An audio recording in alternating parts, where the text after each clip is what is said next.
नमस्ते। अस्ति भर्खरै केही दिन अगाडि लिम्पियाधुरासम्मको नक्सा राखेर नेपाली नोटमा छाप्ने मन्त्री परिषदले निर्णय गर्यो र सो अनुसार राष्ट्र बैंकलाई निर्देशन पनि दियो। यो निर्णयपछि अहिले इन्डियन मिडियाहरू पुरै बौलाइरहेका छन्, इन्डियन राजनीतिक वृत्त पनि बौलाइरहेको छ। यद्यपि यो समस्या आजको होइन, सन् 1952 देखिको समस्या हो। कालापानीमा जुन बेला कांग्रेसको पालामा इन्डियन सैनिक मिसन आयो नेपालमा, 2009-10 सालमा इन्डियन सैनिक मिसन आयो, कांग्रेसले बोलाएर त्यो सैनिक मिसनको एउटा टुकडी गएर कालापानीमा बसेको थियो। उही बेला त्यो दिनदेखि पश्चिमतिरको थुप्रो भूभाग इन्डियाले कब्जा गर्दै आएको छ। यद्यपि सबै ठाउँमा थिएन, तर अहिले विवाद एकदमै बढेर गइरहेको छ। यसबारेमा नेपालीहरूले विस्तृत जानकारी सबै राख्नुपर्छ र इन्डियनहरूका विरुद्धमा कठोरतापूर्वक अगाडि बढ्नको निम्ति अब एउटा संकल्प गर्नुपर्छ भन्ने चाहिँ मलाई लाग्छ।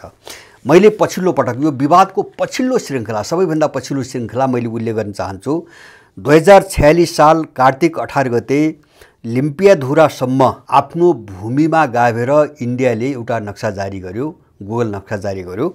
त्यसपछि यो पछिल्लो विवाद सुरु भएको हो र त्यो नक्सा जारी गरेको हप्ता दिनपछि नेपालको संसदको राज्य व्यवस्था समितिले लिम्पियाधुरासम्मको नक्सा जारी गर्न सरकारलाई निर्देशन दियो र 77 साल जेठमा संसदद्वारा लिम्पियाधुरा नक्सा पारित गरेर सार्वजनिक गरियो। पछिल्लो घटना। अब यो विवादमा जानुभन्दा अगाडि मैले यहाँहरूलाई एउटा पुस्तक यो देखाउँछु। यो रतन भण्डारी एउटा समर्पित देशभक्त हुनुहुन्छ। उहाँ लामो समयदेखि नेपालको पक्षमा लड्दै आउनुभएको छ, चाहे सिमाना होस्, चाहे जनसङ्ख्या अतिक्रमण होस्, चाहे चाहिँ पानी बेचेका घटना, नदी बेचेका घटनाहरू हुन्। उहाँको यो पुस्तक ऐतिहासिक अभिलेख सङ्ग्रह हो हैन। कालापानीदेखि लिएर लिम्पियाधुरासम्मको जो वास्तविकता यथार्थता हो, यो सबै विवरण, जति पनि प्रमाणहरू उपलब्ध छन्, सबै विवरणहरू यसमा सामेल गरिएका छन्। प्रत्येक नेपालीहरूले यो पढ्न जरुरी देख्छु म। किन भन्छ भने देशको इतिहास नबुझिकन कुनै पनि लडाईँ लड्न सकिँदैन, देशको पक्षमा कुनै पनि लडाईँ अगाडि बढाउन सकिँदैन। मैले यो पुस्तकसँग सम्बन्धित एक दुईटा चिजहरू यहाँ उल्लेख गर्न चाहन्छु। यो पुस्तकमा धेरै कुराहरू छन्। यसमा भैरव विशालको एउटा प्रतिक्रिया छ। उहाँ वरिष्ठ, साह्रै पुरानो पत्रकार, अहिले पनि जीवित हुनुहुन्छ। उहाँको एउटा चाहिँ तपाईँको आलेख छ यो पुस्तकमा।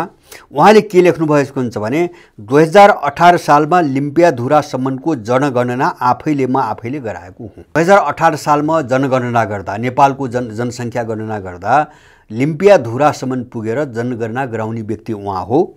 उहाँले लेख्नु भएको छ, यो काममा कमल पोखरीका ऋषिराज द्विवेदी खरिदारका रूपमा कार्यरत थिए। काठमाडौँको कमल पोखरीका एकजना व्यक्ति पनि अब हाम्रो लम्सालजीसँग चाहिँ संलग्न थिए र 2019 सालमा गाउँ पञ्चायतको चुनाव पनि त्यहाँ भएको थियो। लिम्पियाधुरासम्मै 2019 सालमा गाउँ पञ्चायतको चुनाव पनि भएको थियो, पञ्चायत व्यवस्था लागू भएपछि। अब त्यसपछि त्यो पुस्तकमा अरू धेरैले लेख्नु भएको छ, आफ्ना अनुभवहरू, प्रमाणहरू धेरैले लेख्नु भएको छ रतन भण्डारीका अलावा। त्यसमा कालीको मुहान लिम्पियाधुरा हो भनी किटान गरिएको छ। जो इन्डियाले पछाडि कालापानीमा नक्कली खाल्टो खनेर जो काली नदीको मुहान भनेर बाँकी भागलाई आफ्नो दाबी गर्न थाल्यो, त्यो सत्पश्य झुट हो। विभिन्न अभिलेखहरू, प्रमाणहरू, ब्रिटिसहरूसँग भएका सम्झौताहरू सबैले काली नदीको उद्गम लिम्पियाधुरा हो भन्ने कुरा प्रमाणित गर्छन् हैन। अब त्यो नक्कली पोखरी इन्डियाले पछि बनायो र मैले पहिले भने जस्तो कालापानीमा इन्डियन सेना आएको सैनिक मिसन अन्तर्गत आएको हो। जस्तो कतिपय इन्डियन एजेन्टहरूले 2018 सालमा महेन्द्रको शासनकालमा आएको भनेर भनिरहेका छन्, त्यो सत्पश्य झुट हो। त्यो झुट किन हो भन्छ भने मसँग आफै प्रमाण छ। अहिले मसँग यहाँ छैन, मसँग केही कागजातहरू छन्। 1960 मा भनेपछि 2016 सालमा कालापानी पुगेको इन्डियन सेनाको एउटा टिम जो कालापानी पठाइयो, त्यसले कालापानी पुगिसकेपछि पत्राचार गरेको छ माथि। गृह मन्त्रालयमा पत्राचार गरेको छ। त्यसमा के लेखेको छ उसले भन्छ भने पोहोर साल जुन टिम कालापानी आयो इन्डियाबाट, त्योभन्दा हामी एक दिन अगाडि छिटो आइपुग्यौँ, हामी अर्को एउटा छोटो बाटोबाट हामी आयौँ भनेर उनीहरूले यहाँबाट पत्र लेखेको पत्र अहिले पनि अभिलेखका रूपमा चाहिँ प्रमाण सुरक्षित छ। त्यो पत्र मैसँग पनि छ। एउटा कुरा। दोस्रो कुरो 18 सालको कुरो मात्रै के हो भन्छ भने चीनसँगको युद्धमा पराजित भएर भाग्ने बेला केही इन्डियन सेनाहरू त्यही पहिलेदेखि राखेको सैनिक पोस्टमा गएर बसे, जो चाहिँ इन्डियन सैनिक मिसन अन्तर्गत काङ्ग्रेसले कालापानीमा राखेको थियो। अब 2009 सालपछि अब त्यहाँ चाहिँ थपिए र त्यसपछि बिस्तारै बिस्तारै उसले चाहिँ 18 सालपछि त्यो भागेका सैनिकहरू थपिएपछि 18 सालपछि तपाईको त्यसलाई एउटा स्थायी सैन्य क्याम्पको रूपमा परिणत गर्न थालेको हो। महाकाली सन्धिले कालापानीको उद्गमका बारेमा देशप्रति घात गरेर महाकाली सन्धि जब गरियो 53 सालमा जब महाकाली सन्धि भयो, महाकाली सन्धि हुँदा इन्डियाले बनाएको जो कालापानीको चाहिँ मुहान हो, नक्कली मुहान हो, त्यसलाई आधार मानेर महाकाली सन्धि गरिएको छ र इन्डियाले त्यहाँ ठाउँ पायो। इन्डियाले त्यहाँ ठाउँ पायो महाकाली सन्धि जो बेचे यिन अपराधीहरूले। त्यसपछि 2056 सालमा पहिलो पटक काठमाडौँ स्थित इन्डियन राजदूतले कालापानीदेखि पश्चिमतिर इन्डियाको भूभाग रहेको भनेर औपचारिक रूपमा पहिलोपटक बोले। त्योभन्दा अगाडि इन्डियाले अतिक्रमण त गरेको थियो तर कहिल्यै पनि आफ्नो भूभाग भनेर चाहिँ औपचारिक ढङ्गले भन्न सकेको थिएन, किन उसको भूभाग पनि थिएन, उसले भन्न सकेको पनि थिएन। 56 सालमा भन्यो महाकाली सन्धिलाई चाहिँ तपाईको ढाल बनाएर। अब यो चाहिँ तपाईको जो अहिले चाहिँ जो लिम्पियाधुरासम्मको विवाद आएको छ, अब यो विवादको बीचमा 2072 सालमा एउटा घटना घट्यो। 2072 साल वैशाख 12 गते नेपालमा भूकम्प गयो र जेठ 1 गते नरेन्द्र मोदीको चीन भ्रमणको बेला एउटा सम्झौता भएको छ। चीनसँग एउटा सम्झौता के भयो भन्छ भने लिपुलेक जो नाका हो त्यसलाई चाहिँ व्यापारिक करिडोर बनाउने, दुई देशका बीचको व्यापारिक करिडोर बनाउने भन्ने एउटा सम्झौता भयो। त्यसको नेपालमा व्यापक रूपमा विरोध भयो, हैन, विरोध पनि भयो। अब चीनले जुन सम्झौता गर्यो, हैन, उसले आफ्नो स्वार्थको कारणले गर्यो होला, तर त्यो एक खालको नेपाल प्रतिको विश्वासघात थियो, हैन। उसले त्यो जानी बुझिकन, किन चीनलाई लिम्पियाधुरासम्म नेपालको सिमाना हो भन्ने थाहा पनि थियो। 2000 चाहिँ तपाईको 18 सालमै नेपाल र चाहिँ चीनका बीचमा चाहिँ सीमा सम्झौता पनि भइसकेको छ। राजा महेन्द्रका पालामा सीमा सम्झौता पनि भइसकेको छ। यिनी चीजहरूले गर्दा, जस्तो मैले भने महाकाली सन्धि र दोस्रो चीनसँगको लिपुलेक सम्झौता, हैन, जो लिपुलेकलाई व्यापारिक चाहिँ करिडोर बनाउने भन्ने जुन सम्झौता भयो 72 सालमा, त्यसपछि इन्डियनहरूले बल्मी चाहिँ गर्न सुरु गरेका हुन्। त्योभन्दा अगाडि उनीहरू औपचारिक रूपमा तपाईको बोलेका छैनन्। अब यो जस्तो इन्डियाले लगभग चाहिँ नेपालको जमिन अतिक्रमणको कुरा गर्नुहुन्छ भने 65 देखि 70 हजार वा त्योभन्दा अझ बढी जमिन अतिक्रमण गरेको चाहिँ आँकडा छ। झन्डै 80 भन्दा बढी ठाउँमा, मेचीदेखि महाकालीसम्म 80 भन्दा बढी ठाउँमा 65 देखि 70 हजार हेक्टर जमिन अतिक्रमण गरेको छ। त्यसलाई वर्ग किलोमिटर हिसाबले गर्दाखेरि झन्डै पौने 700 वर्ग किलोमिटर पर्छ। 650 देखि पौने 700 वर्ग किलोमिटर पर्छ, जुन क्षेत्रफल काठमाडौँ उपत्यकाको भन्दा ठुलो हो। काठमाडौँ, ललितपुर, भक्तपुर 3 जिल्लाको क्षेत्रफलभन्दा ठुलो हो, हैन, केही सय वर्ग किलोमिटर तपाईको ठुलो हो। यति जमिन उसले अतिक्रमण गर्दै तपाईको आएको छ र कालापानीदेखि पश्चिमको भूभागलाई उसले चाहिँ कब्जा गर्न खोज्नुका पछाडि धेरै कारण छन्। जस्तो एउटा त त्यसको सामरिक महत्त्व हो, हैन, जुन एउटा भौगोलिक त्यहाँ बनावट छ, त्यसको सामरिक महत्त्व निकै ठुलो छ। दोस्रो कुरा, जस्तो मैले अघि नै भने चाहिँ त्यो एउटा मानसरोवर जाने बाटो हो। मानसरोवर जाने तपाईको बाटो पनि हो, लिपुलेक भएर मानसरोवर एउटा बाटो जान्छ र व्यापारिक रुट पनि हो। चीन र चाहिँ तपाईको इन्डियाका बीचमा एउटा त्यो क्षेत्रको सरल र सुगम रुट पनि हो। यिनी विभिन्न कारणले गर्दाखेरि इन्डियनहरूले त्यो जमिन चाहिँ तपाईको कब्जा गर्न खोजिरहेका छन्। अब यो लिम्पियाधुराको जो मुद्दा छ, हामीले अलिकति यसलाई कसरी हेर्नुपर्छ भन्छ भने मैले भने नि 2009 सालसम्म चाहिँ त्यहाँ चुनाव भएको छ, 19 सालसम्म त्यहाँ चुनाव भएको छ। त्यो मात्र हैन, 2032 सालसम्म त्यहाँका मान्छेहरूले चाहिँ कर तिरेका प्रमाणहरू छन्, हैन। जस्तो आयोग बनाएको छ, त्यो नगेन्द्र प्रसाद रिजालको पालामा प्रधानमन्त्रीको कालमा आयोग बनाएको छ। त्यो जाँचबुझ गर्न चाहिँ त्यो पुरै क्षेत्र घुमेको छ, निर्बाध रूपमा घुमेको छ, हैन। इन्डियाले रोक्न सकेको छैन। मालपोत तिरेका प्रमाणहरू छन्। 2030-32 सालसम्म त्यहाँका मान्छेले नेपाल सरकारलाई मालपोतहरू तिरेका छन्, सारा प्रमाणहरू छन्, हैन। तर इन्डियाले अहिले जुन ढङ्गले दाबी गरिरहेको छ यो एउटा आपराधिक चाहिँ तपाईको नियत हो भन्ने कुरा चाहिँ तपाईको स्पष्ट छ यसमा। र इन्डियाप्रति हामी कठोर हुन सकेनौँ भने त्यसको जो साम्राज्यवादी नीति हो, जसरी उनीहरूले अखण्ड भारत भन्ने गर्दै आएका छन्, त्यो साम्राज्यवादी नीतिको शिकार हामी बन्न सक्छौँ। हामीले यति बेला मालदिप्सबाट एकदमै सिक्न जरुरी छ। मालदिप्स जस्तो सानो देश, मलाई लाग्छ काठमाडौँ उपत्यका भन्दा पनि धेरै सानो मालदिप्सको कुल क्षेत्रफल, त्यो देशले घोक्र्याएर चाहिँ तपाईको फ्याँक्यो इन्डियालाई। अस्ति भर्खरै हिजो मात्रै 10 मार्चका दिन उसले अन्तिम म्याद तोकेको थियो। इन्डियन सेनाहरू पूर्ण रूपमा मालदिप्सबाट निकाल्नको निम्ति मालदिप्सका राष्ट्रपतिले आदेश दिएका थिए। त्यो अनुसार हिजो इन्डियन सबै सेनाहरू चाहिँ मालदिप्सबाट निस्किए। माने मालदिप्स जस्तो देशले अडान राख्दा हैन इन्डियन अत्याचारलाई घुँडा टेकाउन सक्छ भनेपछि नेपालले नसक्ने कुरा होइन। यहाँ चाहिँ सत्तामा त्यसले पालेका अपराधीहरूको जगजगी र बिगबिग भएको कारणले नेपालले अपमान झेल्नु परिरहेको छ, नेपालले अपमान बेहोर्नु परिरहेको छ। अब इन्डियाको कुरा गरौँ हामीले जस्तो कतिपय दलालहरू, इन्डियन दलालहरू, उसको खाने मान्छेहरू कतिपयका हामी कुरा सुन्छौँ। मान्छेलाई भकाउनको निम्ति रोटी बेटीका कथाहरू सुनाउँछन् अथवा चाहिँ धार्मिक सांस्कृतिक सम्बन्धका कुराहरू सुनाउँछन्। बिल्कुल झुट हो यो हैन। धार्मिक सांस्कृतिक इतिहास पनि हाम्रो एउटै होइन। तपाईको साँच्चै भन्नुहुन्छ भने हाम्रो सभ्यता बिल्कुल अलग सभ्यता हो। हाम्रो सभ्यता हिमाली सभ्यता हो, उनको सभ्यता अलग सभ्यता हो। हाम्रो सभ्यता वैदिक सभ्यता हो, उनको सभ्यता पौराणिक सभ्यता हो हैन। र कल्चर केहीहरू तपाईको एक अर्कालाई चाहिँ तपाईको सिक्ने, सिकाउने अथवा अनुसरण गर्ने प्रवृत्तिहरू बढ्छन्, जुनसुकै समाजमा पनि बढ्छन्। त्यो इन्डियनसँग मात्र होइन, त्यो अरूसँग पनि त्यस्तो भएका छन्। बिहाबारीको कुरो गर्नुहुन्छ भने अहिलेको दिनमा, आजका दिनमा हेर्नु भने युरोपियन अमेरिकनसँग बिहा गर्ने अथवा तिब्बतियनहरूसँग बिहा गर्ने नेपालीहरूको सङ्ख्या चाहिँ तपाईको हजारौँको सङ्ख्यामा छ, लाखौँको सङ्ख्यामा छ। अब रोटी बेटीका कथाहरू सुनाएर जान्यो भने हाम्रो देश रहन्न। हाम्रो देशलाई युरोप भन्नुपर्छ, भोलि हाम्रो देशलाई अमेरिका पनि भन्नुपर्छ, हाम्रो देशलाई तिब्बत भन्नुपर्छ।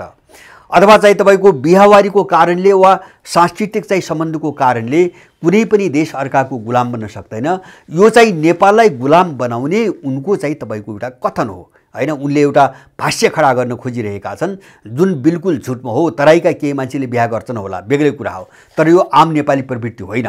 त्यस्तै हिमाली क्षेत्रका मान्छेले तिब्बतमा बिहा गर्छन्, त्यसलाई रोटी बेटीको सम्बन्ध भन्ने कि नभन्ने? किन नेपाललाई जस्तो मधेसीहरूको कुरालाई मात्रै, तराईमा हुने बिहावारीलाई मात्रै रोटी बेटीको चाहिँ तपाईको भाष्यमा पारेर जो नेपाललाई डोमिनेट गर्न खोजिएको छ, यसले के देखाउँछ भन्छ भने नेपाल भनेको इन्डियाको उपनिवेश हो। त्यसैले इन्डियासँग थोर बहुत जे सम्बन्ध छ दक्षिणतिरका मानिसहरूको, त्यसलाई आधार बनाएर नेपाललाई परिभाषित गर्नुपर्छ भन्ने एउटा साम्राज्यवादी भाष्य खडा गर्न खोजिएको छ। तर इन्डिया हाम्रो कहिले पनि न ब्रिटिस कालको इन्डिया भनौँ, ब्रिटिस कालको इन्डियासँग त नेपाल लडेकै हो। पृथ्वीनारायण शाहका पालाका लडाइँका हामीले सबै कुरा सुनेका छौँ। भक्ति थापाहरूको लडाइँ, अमरसिंह थापाहरूको लडाइँ अथवा चाहिँ तपाईँको बहादुर शाहहरूको लडाइँ सबै हामीले सुनेका छौँ। त्यो बेलादेखि अहिलेसम्म पनि इन्डियनहरू नेपाल मात्र होइन छर छिमेकीप्रति कहिले पनि सदासही भएनन्। जहिले पनि दुष्टको भूमिका खेले, जहिले पनि साम्राज्यवादी भूमिका खेले। अब यहाँ चाहिँ इन्डियनहरूले सिर्जना गरेका समस्या, इन्डियन नेपालको सबभन्दा ठुलो बाधक मैले भन्छु नेपालको स्वाधीनता, समृद्धि र आत्मनिर्भरताको दिशामा सबभन्दा ठुलो शत्रु दुनियाँको भनेकै इन्डिया हो। जस्तो सीमा अतिक्रमण यसैले गरेको छ। मैले भने नि मेचीदेखि महाकालीसम्म 80वटा बढी ठाउँमा चाहिँ सीमा अतिक्रमण यसैले गरेको छ। 2011 सालदेखि भीमतत्व पन्तको हत्यादेखि सुरु भएको हो, दरबार हत्याकाण्डसम्म आउँदा सारा देशभक्तहरूको श्रृङ्खलाबद्ध रूपमा हत्या यसैले गरेको छ, इन्डियनहरूले गरेका छन्। जनसङ्ख्या अतिक्रमण यसैले गरेको छ। जस्तो संविधान जारी गर्दा इन्डियनहरूले दिएका धम्की हामीले सुन्यौँ त्यो बेला हैन। उनका मान्छेलाई नागरिकता नदिएपछि हामी यसो गर्छौँ उसो गर्छौँ। त्यसैको परिणामस्वरूप उनीहरूले 72 सालमा भुइँचालो गएको मौका छोपेर नाकाबन्दी लगाए हैन। जनसङ्ख्या अतिक्रमण तिनीले गरिरहेका छन्, अपराधहरूको निर्यात तिनीले गर्छन्, इन्डियाबाटै हुन्छ। खुला सिमाना छ, विभिन्न खालका अपराधीहरू निर्यात त्यहीँबाट हुन्छ, शरणार्थीहरूको निर्यात त्यहीँबाट हुन्छ हैन। अमेरिकनहरूले पनि त्यही इन्डियनलाई प्रयोग गरेर शरणार्थी पठाइरहेछ। इन्डिया आएका शरणार्थी पनि त्यसले नेपालभित्र पठाइरहेछ। जस्तो भुटानीहरू इन्डिया आएका हुन् त्यो बेला, तर उसले जबरजस्ती चाहिँ नेपालतिर धकेल्यो, इन्डियामा बस्न दिएर। शरणार्थी निर्यात त्यसैले गरिएको छ। पटक पटक त्यसले नाकाबन्दी लगायो यो 72 सालको चौथो नाकाबन्दी हो र नेपाललाई समाप्त पार्न उसले कुनै काम गर्न बाँकी राखेको छैन। व्यापारमा उसले पटक पटक अवरोध खडा गरेको छ। जस्तो चाहिँ नेपालका चाहिँ सामानहरू चाहिँ तपाईको आयात हुनबाट रुख लगाउने, कतिपय चिजहरू अहिले पनि इन्डियाले आयात गर्न दिँदैन हैन, विधान खडा गरेको छ। तर उसको सामान सडे गलेको विषाक्त सामानलाई क्वारेन्टाइन गर्ने भनेर रोक्दा हैन, उसले चाहिँ फ्री ट्रेड एग्रिमेन्ट अथवा खुला बजारमा जो सम्झौता नेपालले गरेको छ त्यो कागज देखाउँछ। उसले अत्याचार गर्दै आएको छ। उसले चाहिँ अन्तर्राष्ट्रिय कानुनले पाउने समुद्रसम्मको जो आगमनको तपाईको अधिकार हो त्यो पनि दिइरहेको छैन। बङ्गालको खाडीसम्म पुग्ने अन्तर्राष्ट्रिय कानुनबाट पाउनु पर्ने बाटो पनि इन्डियाले दिइरहेको छैन।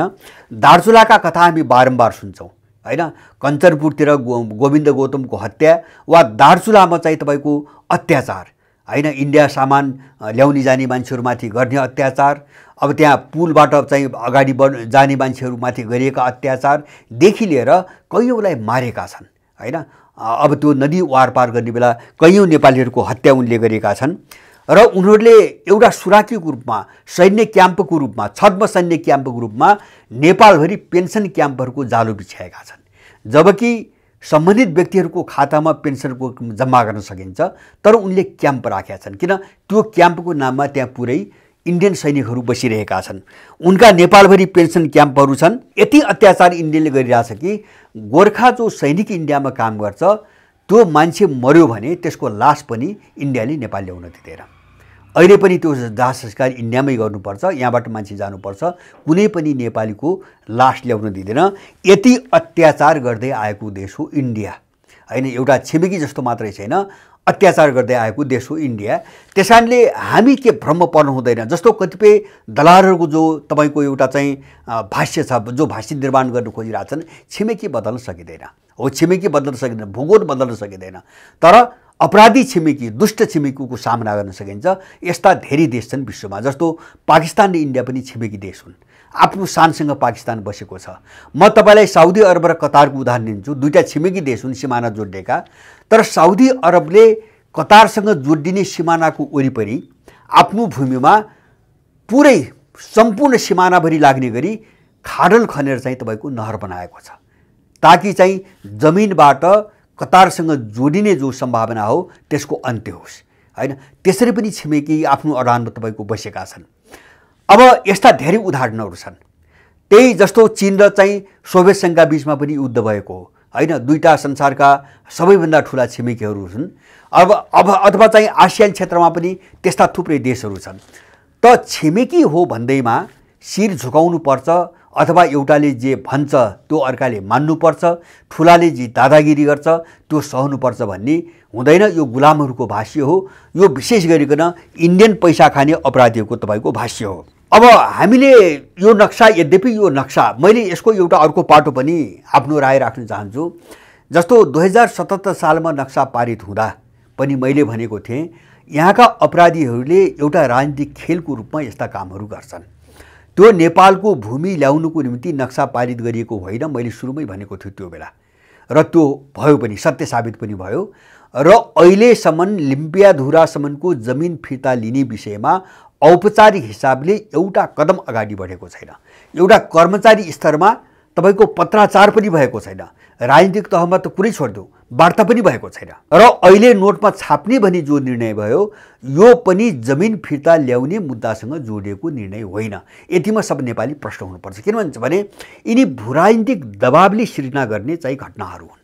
एउटा भूराजनीतिक दबावले, मैले ऊ बेला भनेको थिएँ, जस्ता नक्सा पारित गर्दाखेरि जो अभूतपूर्व मात्र होइन, अविश्वसनीय, अकल्पनीय एकता देखा पर्यो। त्यहाँ त कस्तो एकता देखा पर्यो भन्छ भने एकजना सांसद, त्यो सरिता गिरी भन्ने एकजना मधेसी महिला बाहेक बाँकी सबै पार्टीका जम्मै मान्छेहरूले त्यो नक्साको पक्षमा मतदान गरे।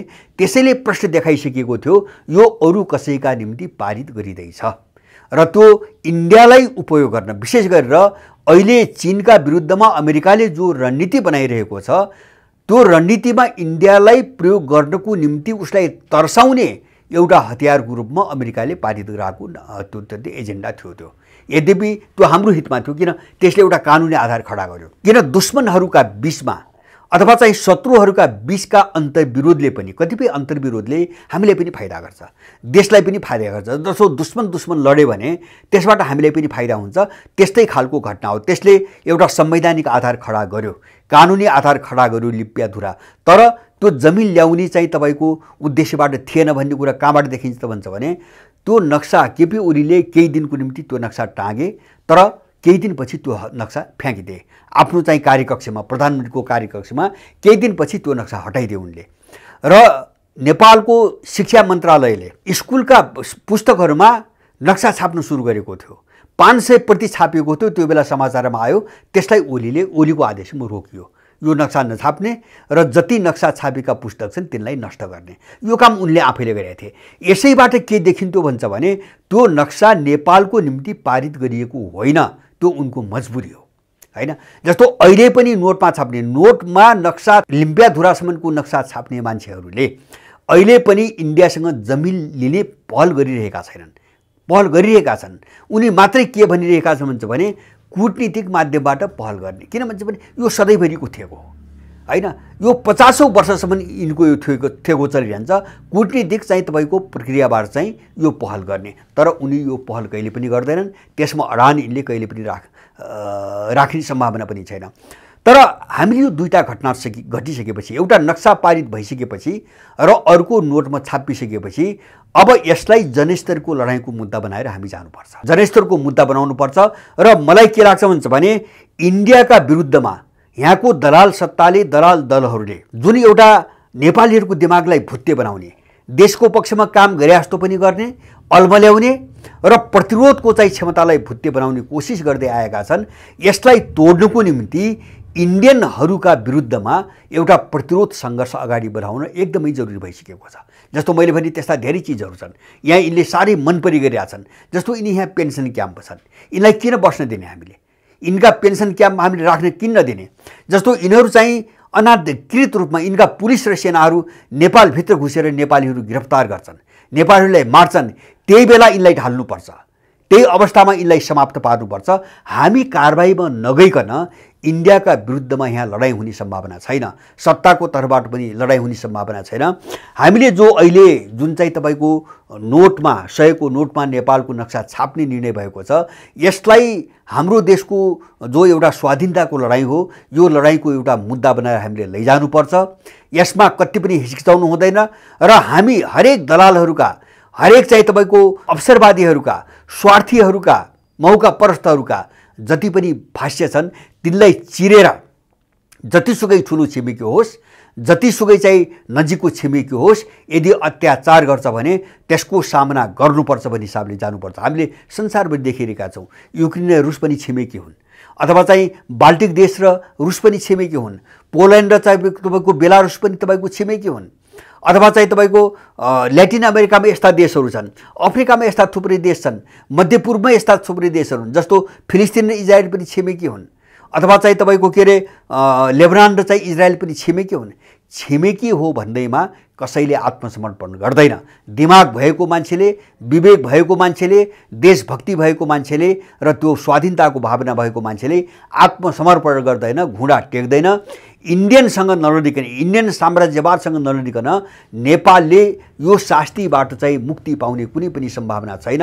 हामीले हाम्रो सम्पूर्ण जमिन फिर्ता लिने र इन्डियासँगको सिमाना तत्कालै बन्द गर्ने एउटा अभियानमा हामी अगाडि बढ्नुपर्छ भन्ने मलाई लाग्छ।